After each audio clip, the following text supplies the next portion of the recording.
Blog Talk Radio. Following ingredients include a look behind the scenes. Cook uncovered until hot. Add grooves to taste. I would like, if I may, to take you on a strange journey. Once upon a time, there was a little girl. The accident was over a year ago. A second woman has been elected president. The 12th planet has been named in the solar system. The last wild polar bear has died. I slept through it all. I was here for my waking. He called it a beginning. He said it was good. I think he may have thought that anything I did was good. Welcome to Transition Radio, live from Hollywood, Florida, with your host and hostess, Mark Angelo and Jessica Lynn Cummings.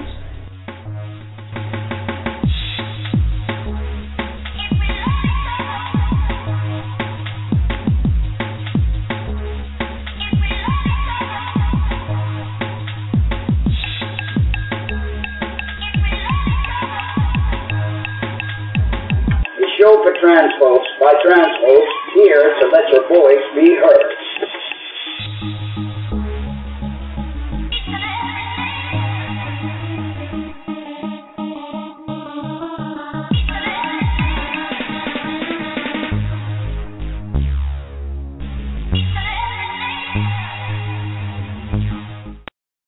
Well, good evening, everyone, and welcome to another edition of Transition Radio. Thank everyone for tuning in. Tonight we had a change of plans. Usually the show is Friday night, but because my dear Jessica is having her surgery tomorrow, we had to change the show for today. Today we have a special guest, a real good treat for you guys, but before we bring him in, we want to thank our sponsor, BreastFormStore.com. They have everything you need for your cross-dressing and transgender needs. Please visit their website and tell them Transition Radio sent you.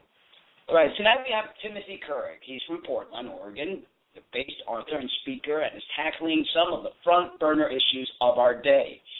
His unrestrained style of immersion lends a uniquely empathetic perspective, engaging his audience with empathy, humor, and refreshing candor.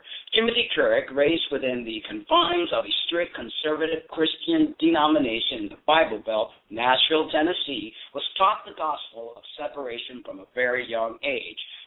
But it wasn't long before Timothy's path and the outside world converged when a friend came out as a lesbian and revealed she had been excommunicated by her family. Distraught and overcome with questions and doubts about his religious upbringing, Timothy decided the only way to empathize and understand her pain was to walk in the shoes of very people he had been taught to shun. He decided to come out as a gay man to everyone in his life and to see for himself how the label of gay would impact his very own life. In the tradition of Black Like Me, The Cross in the Closet is a story about people, a story about faith, and about one man's abominable quest to find Jesus in the martyrs. Tim is an internationally sought-after speaker and has been featured on ABC, The View, Fox News, Alan Colmes, CNN, MSNBC, CTV, HLN, Sirius XM, and dozens of other national and international outlets. Now, welcome to our show, the amazing Mr. Timothy Kurek. Hey, Timothy, how you doing tonight? I'm doing very well. How are you doing? We're doing great. A little bad weather, tornado warnings, and all that good stuff. And, of course, my dear Jessica is having surgery tomorrow, so it's a big, big day for her. Yeah. Well, I'll be praying for the surgery for sure. I'm in Dallas, Texas right now, and it's overcast but really nice.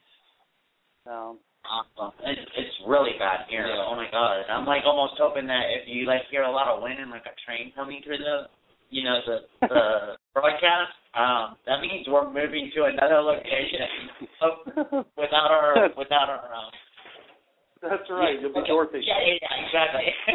Tornadoes. We're not in Kansas City once that out. We usually don't get that kind of weather here, but anything's happening nowadays. The change of our world. Anyway, Timothy, what led you to write this book?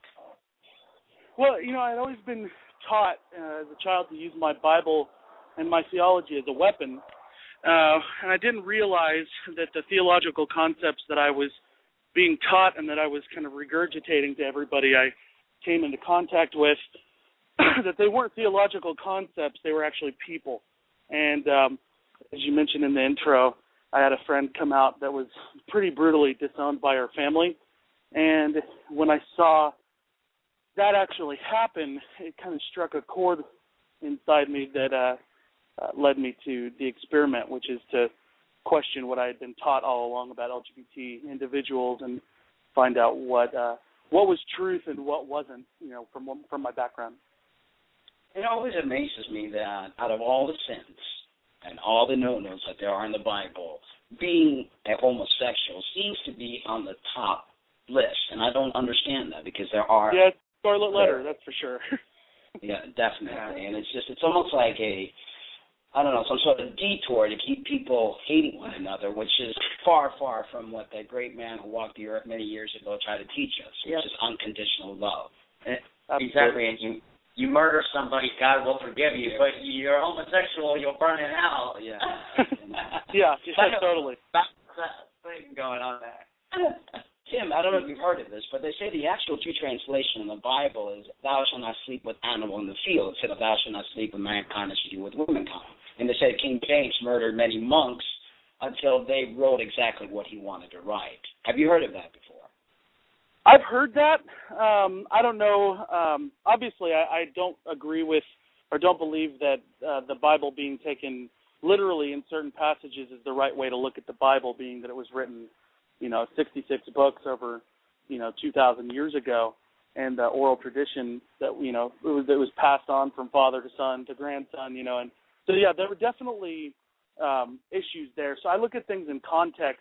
I don't know if I know if that's true or not. I just know that the 6 verses that I was taught about homosexuality, if you really break it down and you look at it in the context of the original languages and you look at it in context of history and in context of the other verses in the Bible that speak to those 6 verses, we know now that those 6 verses weren't talking about homosexuality as it's being taught today. So my understanding is definitely broadened, and that's only come through, intense scripture study and some dedication to questioning, what I held to be as sacred beliefs. Absolutely. What has been the reception in the Christian community regarding your book? I've dealt with some really gracious people. Anytime you talk to anytime you speak to any community, whether it be, which I know LGBT community is a misnomer. It's a vast, vast community with diversity, just same as the straight community and the Christian community. But there's always that vocal minority that controls the conversation, and that vocal minority has been really violent towards me on both the LGBT side and the Christian side. It's kind of funny because they're almost verbatim the exact same messages I'm getting. I've gotten threats to my life, and I've been called every name in the book, and that would hurt, but I really feel like God has really protected me from taking those things too personally, and I'm kind of tunnel visioned in this journey of being an ally and working towards equality and really trying to help reform the church and show that there's a different way of doing things that's better and that's more true to the Word. Definitely. So how has your faith changed any since you underwent this journey? Well, there are a lot of issues I'm a lot more progressive on and a lot more liberal on. I think, I was talking to a book club the other night, and they were drilling me with questions, and they asked me about that, and I said that I don't think I would have remained a Christian. I think I probably would have fallen away at some point because the rigidness of the hyper-fundamentalist church that I was a part of, was absolutely devoid of grace. And you can only handle that for so long and be told you're evil so long before you just break and say, okay, fine. God hates me because I like to have a beer with dinner. God hates me for eating shellfish. God hates me for, believing that we should have, for different political beliefs that I may hold that aren't red state political beliefs. And so as I grew up and as I moved out of my Christian bubble, and I've gotten to see so many different things and see that everything isn't black and white, my faith is totally kind of adapted to that. And this experience allowed me, or forced me rather, to get out of that bubble in such a radical way that it ended up kind of shocking me back to life and shocking my faith back to life too. So I feel very fortunate that my gay Christian friends have been a constant source of encouragement spiritually and in general. So yeah, my faith is definitely a lot more progressive than it once was. I look at the Bible more contextually as opposed to literally, but I still very much identify with the label of Christian and Christ follower, and will do everything I can to live and follow that example of that man who lived and walked 2,000 years ago. Yeah, exactly. Most people don't realize that man who walked and showed us so much love so many years ago hung out with everyone and loved everyone.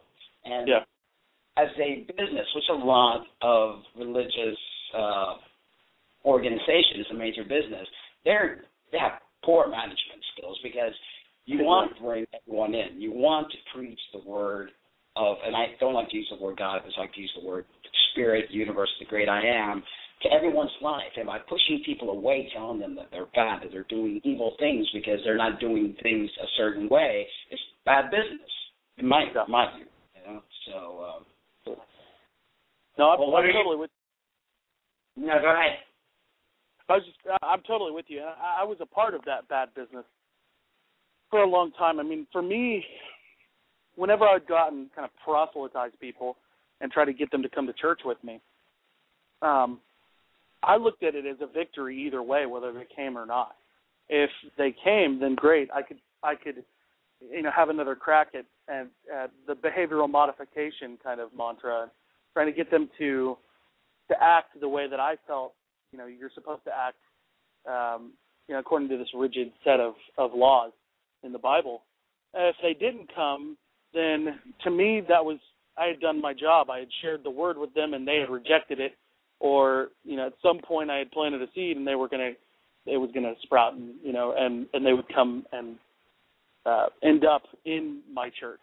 So I definitely didn't have as much of a sensitivity or an empathy for people, for their own truth and their own journeys, and it ended up pushing a lot of people away, and I didn't realize until I was several months into my experiment that I had several friends that were in the closet that wouldn't tell anybody or wouldn't tell me, and when they found out, when they thought I was gay, they came to me and they told me, and my immediate reaction was, wow, what was so scary about me before that they couldn't tell me? And after, which I'm sure is a kind of a follow up to that, is how did they feel about the fact that they confided that in me, feeling like safe because they thought I was gay and I wasn't. All of those friends are still very good friends and completely understood and are okay with what I did. So yeah, I mean, I think that Christians aren't approachable. You think about church if you've been outside of church for a while, and what you're gonna hear is people saying, I don't want these people turning their noses up at me and acting like they're better than me because I haven't been to church in several years, or because I don't believe everything they do. Exactly, and I was brought up Christian, so there was nowhere in the Bible that it said you had to go to church every day to believe in God or Jesus. You could do it in your own way. And question: what are your views on blind faith? On blind faith? Mm-hmm. Could you elaborate on that a little bit more? Like, what do you mean by Christians? The Christians usually, I mean, you would have a question, and they're like, well, no, you have to have blind faith. In other words, there are a lot of things. In other words, believe without seeing. Exactly. Yeah. Well, I mean, there are a lot of things we believe without seeing. By faith you're saved, not by facts. But the flip side to that is that I feel like everybody who claims the name of Christ should be as well informed as possible. In my faith I used to hear from my pastor all the time growing up that literal 6-day creation was the way it happened. And if we got to the point where literal 6-day creation was disproven, then everything else in the Bible was wrong too.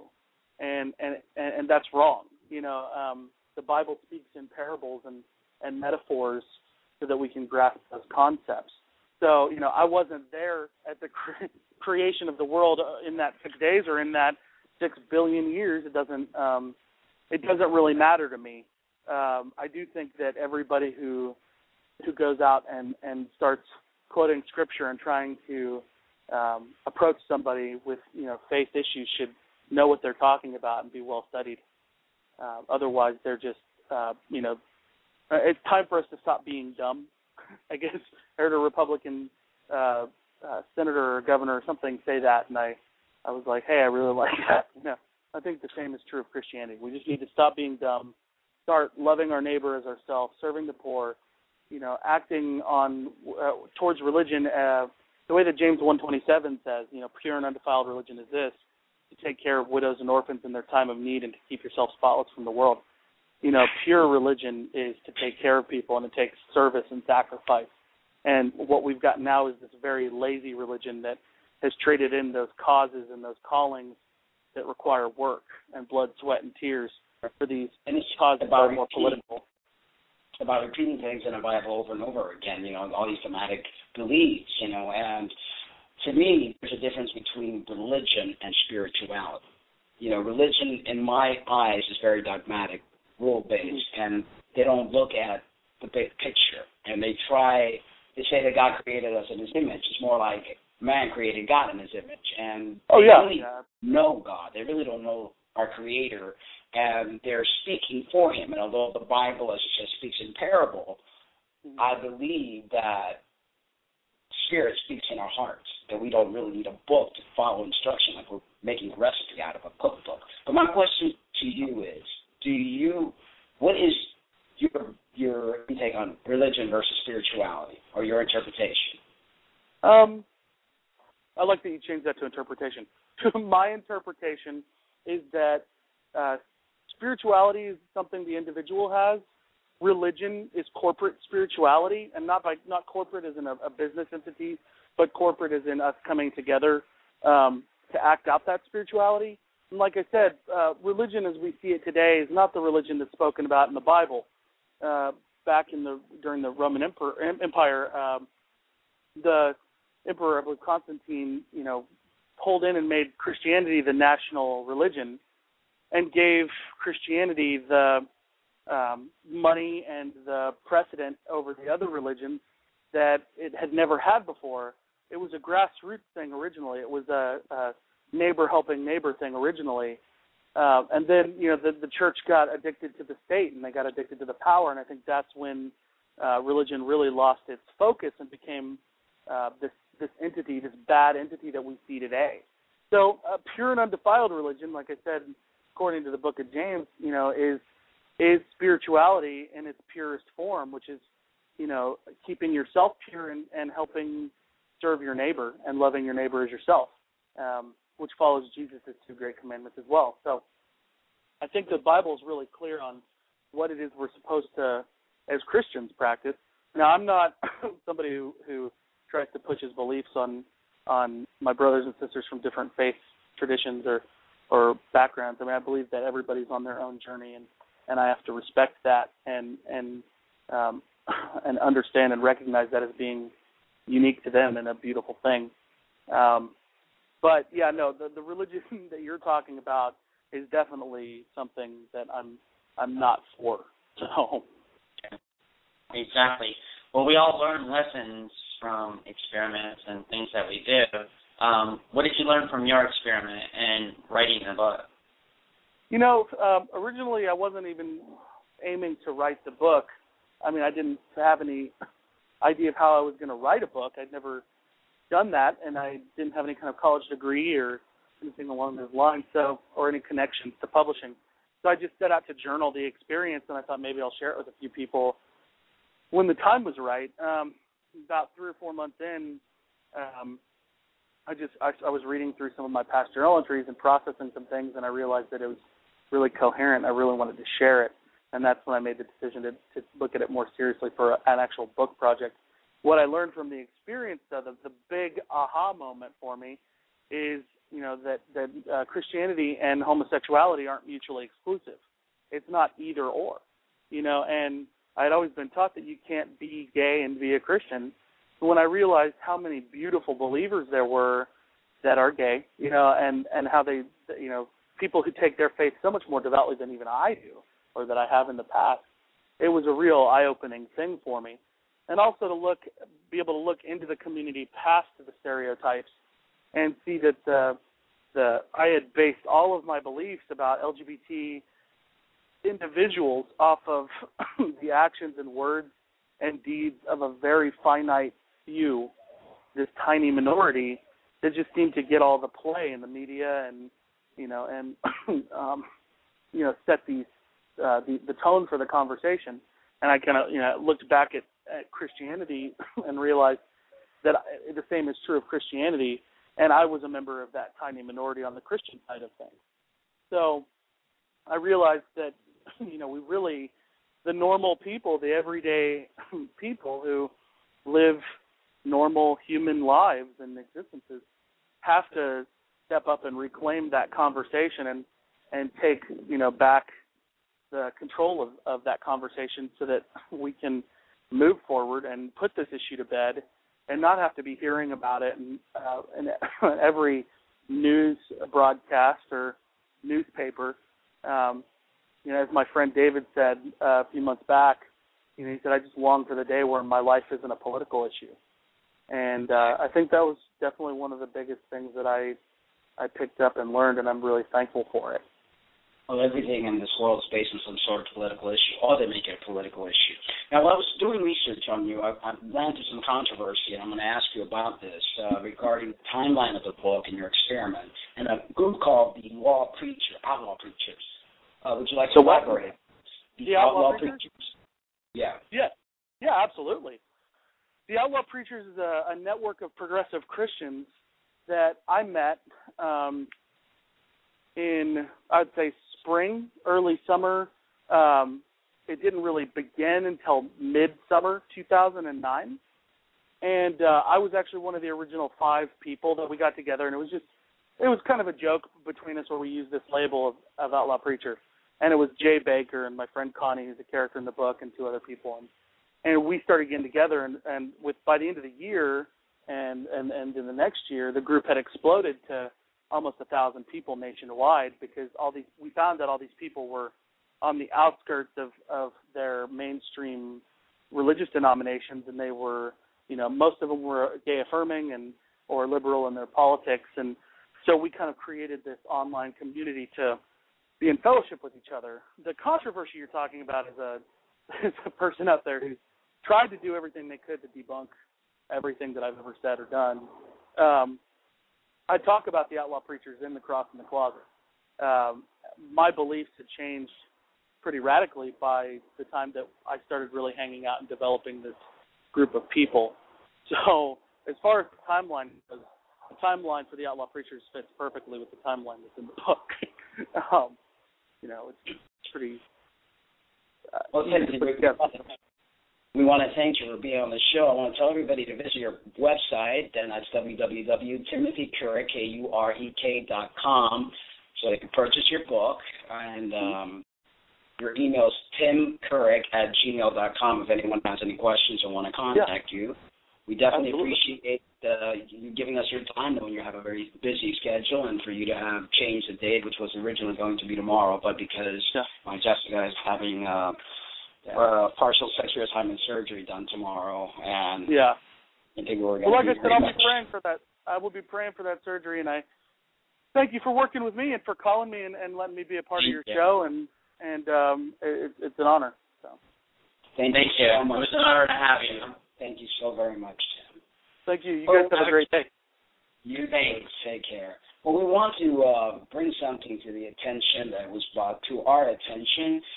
There is, the media has a way of referring to transgender individuals as transvestites. We're not transvestites, we're transgender. And there was a news report on Roman Bailey and Rena Andrews. And we're going to read the story as per wrote and showing the disrespect. As it was written by the media. Yeah, right, exactly. So showing the disrespect of these two individuals who, to me, both are victims. And although Rena murdered Roman, but I still believe that there are issues involved. Anyway, this is what the story read. Jenny Washington, this Spokane County medical examiner, identified the victim of Jenny homicide. An autopsy released on Tuesday confirmed that Erin Roman Michelle Bailey, 46, died from a gunshot wound to the chest. The medical examiner ruled her death as a homicide. There we have it, ruled her death. It's ruled his death. Bailey's body was one of two bodies found on March 30th inside Cheney apartment building. Investigators said it was an apparent murder-suicide at the Rossbrook Inn apartment on West 1st Street. Court documents show that a suicide note and a handgun were found near Andrews' body. Police believe that the two did not get along and that Andrews planned the shooting. Authorities found a pistol and two shell casing near the body. A separate autopsy said that the male found in the apartment committed suicide. The medical examiner identified the male as David Rena J. Andrews, 66. Andrews died from a gunshot wound to the head. Investigators are working to piece together the timeline and how long the two victims were inside. Investigators said the woman victim lived in room 5, which was actually the male, and the man lived in room 7, which was actually the female.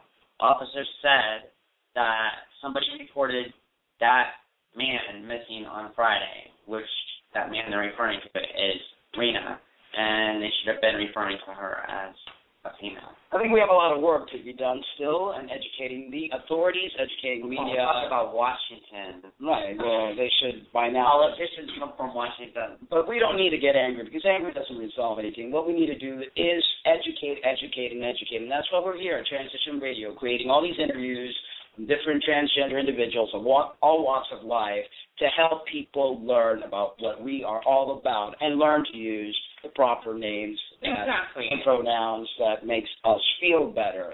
And what the hell does vestite even mean? Transvestite? I said vestite. So who puts vestite with trans? This should have been transgender all along, not vestite. I don't know. I don't get it. Words, and it's crazy. But anyway, our condolences to both the families. Yeah. I had to understand that Rena had a lot of issues. She had lost her son and her mother and was going through a lot. And it was probably on hormonal therapy and living with an MTF. I know that hormonal therapy can get you to do times.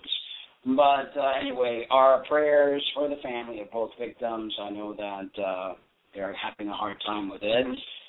We want to do a little shout-out to Eradicate the Hate, Shane and Logan, who are doing great things for the community and keep us abreast of a lot of the information that's going on so that we can keep you abreast as well, since we do have on the air programming. Breast? Is that what you have on your mind? A breast. A breast. You're going to lose your nuts tomorrow. And apparently dogs and cats do it all the time, so it should be okay. So you'll be better behaving from now on, because once I do that to pets, they start to behave a lot better. Will there be a problem if I lick my lips? No, it's okay. As long as you don't ask me. I enjoy that once. Anyway, guys, thank you so much. We got a Sunday show live at 4 p.m. with Michael Sherman, an advocate from Canada. You guys will enjoy that show. We want to thank you. Please pray for my Jessica that all goes well, although I know everything's going to be A-okay. I feel it in my heart. Thanks again to Timothy. Yes, Timothy, thank you. Thank you, and thank everyone in the chat room for being part of the show and chatting away. We love you guys, but remember, always love yourself too. Good night, folks. Good night, everybody.